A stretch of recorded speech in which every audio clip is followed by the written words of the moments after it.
black faces in high places isn't power, right? And we've talked a lot about this notion of, yes, we're a multiracial democracy, but what we don't want to become is a rainbow oligarchy, an oligarchy meaning ruled by the rich few. So why is corporate power still one of the several blind spots in our movement? And what do we need to see differently in this moment to take on corporate power and get off the, get beyond the Underground Railroad to the emancipation phase of the movement? Yeah, I mean, I do think that this actually comes down to power. Power is the ability to change the rules, to create consequences, to force those who make decisions to have to actually sort of consider us, is a way in which we can build a whole movement on Wall Street focused on inequality. But it's not real power. It's simply a conversation.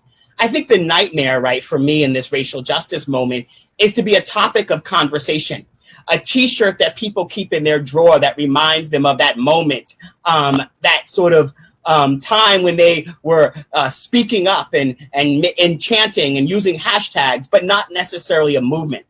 I think the single most important measure is our ability to build power and to leverage power and to force institutions to have to do things that they don't want to do. Not simply saying that they're with us, but actually having to do things. And, like you, Dorian, I know we've talked about this a lot. I grew up in a home where Ebony and Essence came once a month. Jet came once a week.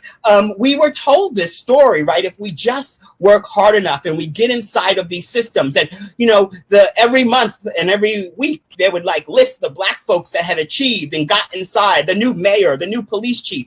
If we diversify police forces, if we diversify corporate boards, that in of itself will lead to sort of a set of change that will be at the level that black people need. And I think what we have to recognize that these systems diversifying alone do not actually lead towards justice and freedom. In fact, in so many ways, because racism is such a shapeshifter, in some ways it helps to protect those systems.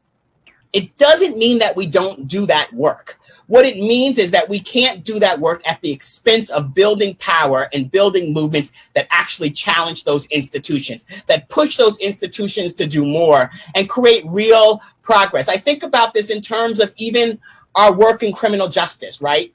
In all of the ways, we just saw the announcement from the New York Fraternal Order Police, the New York City Fraternal Order Police endorsing Donald Trump. We watched the Cook County Fraternal Order Police march on Kim Foxx, the district attorney elected to move reforms, right? They marched on her, completely their constitutional right, because she had decided that she was going to stop prosecuting low-level offenses. The first black woman district attorney, they marched with the Proud Boys.